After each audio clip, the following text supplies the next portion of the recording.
Oh, hello there. Imagine it's 1444 and Thanos just gained his Infinity Gauntlet 500 years early. What would happen in EU4? So basically in January and February of the next year, every nation will have 33% chance of turning into dust. Yes, they might just disappear from the map. While all other nations will receive a colonist, so it will be really interesting, and bonuses to colonization and taxation. So let's see what happens. Oof, so it appears that the first victim of the Infinity War is the Serbia itself, so I guess they weren't able to remove the sulfur neighbor. Oh, there's no chance anymore, so somebody else will have to form Manchu. Start? I don't feel so good. The main Asian villain just disappeared, so I guess it will be a lot easier for all of the Asians over here. But oh my god, Timor is also... and Austria! Mr. Habsburg, I don't feel so well. Persia without Ajam and Karakun looks really empty, like a giant desert over here without Timurids. And the Wing Hussars just decide, oh, you know what? Now it's my time to go, and nobody will protect Vienna. Oh, I forgot, there's no Vienna anymore.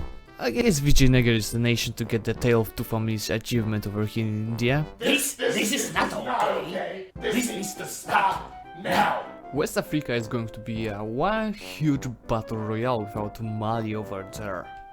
The Kebabini has just been removed. I guess the Central Europe will be really boring without Austria, Poland and the Kebabini. Somebody will have to colonize it. Maybe France? We'll see if it dies as well. What the hell is happening between Bohemia and India? It looks like there's a place where, I don't know, Alexander the Great to recreate his empire, and not even the greater one.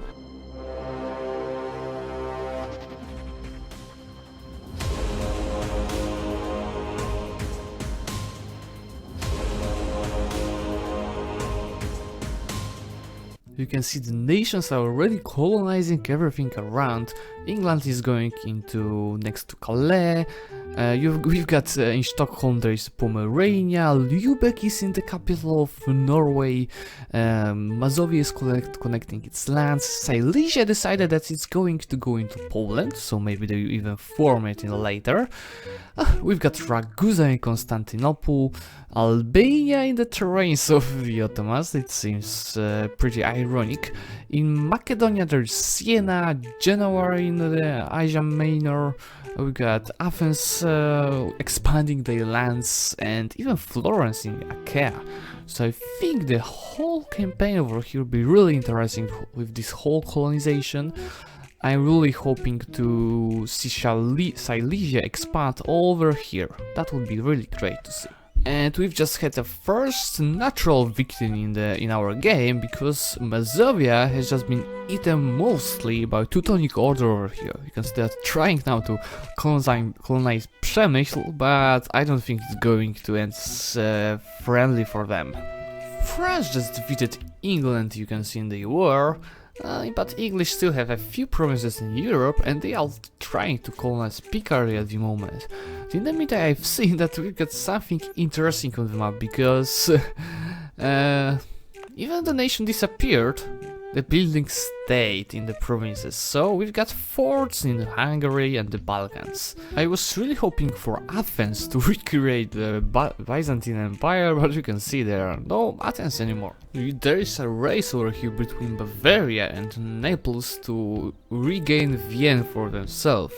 Let's see who will be first. There we go, Bavaria just grabbed Vienna, and not only that, because they just became a Holy Roman Emperor. I was wondering if Mamluks would use the situation that there is no Ottomans next to them, but you can see that they're just passive, not conquering Anatolia at all. It looks like all those minor nations in Asia trying to grab their hands inside China to get as much land as possible for themselves. In the meantime, Balkans, Greece and Anatolia became once again a big battle royale. You can see this.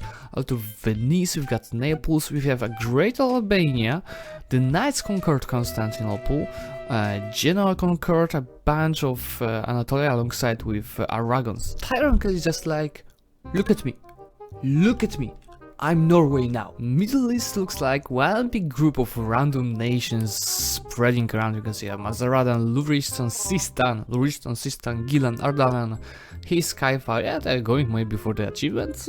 They're growing pretty big, even if losing to Bitlis.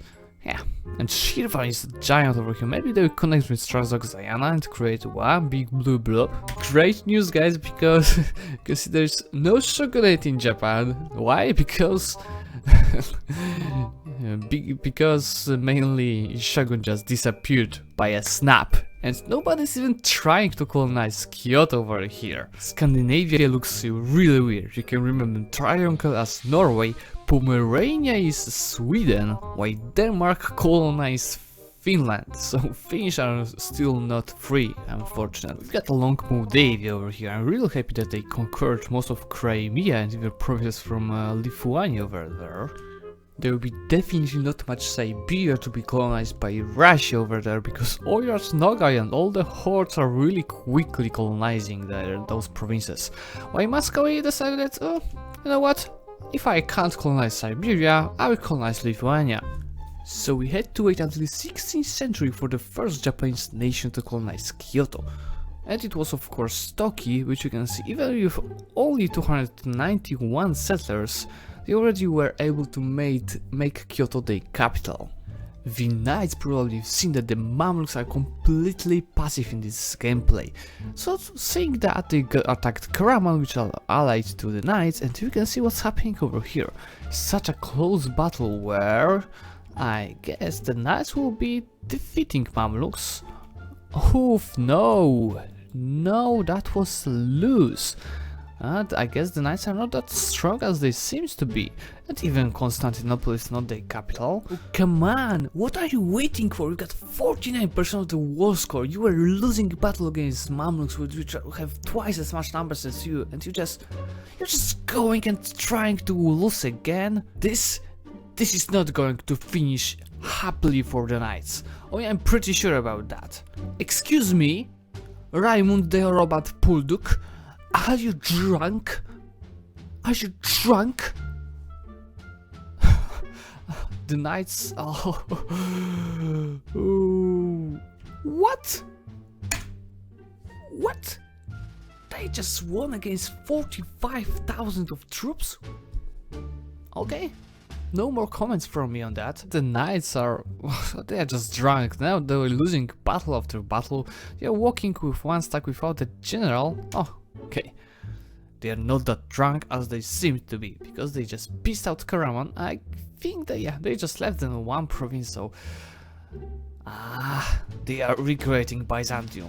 Yeah, finally a country that might do it. Even the Great Albania can't stop them, I guess. I'm pretty sure something is wrong with Moldavia. They just become even longer. They were a long Moldavia, they are just... a huge Moldavia right now. I have no idea what they're planning, but that's something insane. I think the main beneficent of the whole colonization thing is Portugal. You just have one extra colonies for everything, and if you look closer into the screen, you might see, oh, this little country, this Potiguara. It looks just like Portugal. It has similar name to Portugal, similar color, but it's not Portugal. Almost whole China is now colonized, and I don't know what about you guys, but I feel really uncomfortable about those borders. It seems really weird with no Ming or any other major power over there, just Mongolia, Kham, Chagatai, David, Sulu, Mainila, Pasai, Kutai, Ayutthaya, Yeren, Korchin. Everything in China. No Chinese nations in China. The official prize for the most boring region goes to India. Practically nothing happened there. Just a few countries disappeared at the beginning, mainly Bahmans, but it was just colonized by Vijayanagar and other nations. A few nations were conquered, as nothing else really happened over here. It's so boring. It seems like we've got a good old white flag France over here, which is getting a beating from Castile. mainly Castile and the Allies. So it doesn't look very well for them. I think they are trying to win any battle, but it's not going really happily for them. I don't know why, but Europeans decided to create a competition between them to create as long country as possible. You can see along Moldavia, along Bavaria, Pomerania, Scandinavia, along Tyrol. So it looks like France became the whipping boy of Europe over here, because now even Great Britain is able to beat them off. That's just awful. The white flag France is real in this game. So there's 100 years of changes behind us, and if you are a fan of border gore, you've come to the right place. The great powers look familiar, but not entirely, even with Spain, Great Britain, France, and maybe Mamluks and Russia, all regional positions over here. Of course there's no Ming or Ottomans, which just seems weird, but there's Portugal, of course, thanks to its colonies, which have 400 development, while they have 270. There's Denmark, okay, that's pretty amazing that Denmark made it into the great power status even without Sweden and Norway, while the Knights, that's the biggest surprise of the whole campaign. You can say they recreated a part of Byzantium over here, and I'm really glad they did that. So now we go with the whole time lapse of what happened. You can see that at the beginning a lot of nations disappeared, mainly over there, as said in the beginning. The Alexander the Great would be really happy to get all of those empty lands, but that didn't happen. We've had a lot of miners in the Middle East over here that were just colonizing premises. Mamluks did practically nothing. The Knights emerged as a great power. France was a whipping boy of Europe, unfortunately. In India nothing happened, Africa was just being colonized, the West Africa was a little bit of battle royale. In China every nation was just grabbing hands to colonize and colonize, even the nations from Philippines like Sulu or Manila and Pasay from Indonesia. So that's all for today. If you guys really like this video, please say it in comments and I will try to continue this format. If not, that will be the last video as such. Thanks guys for watching and see you soon.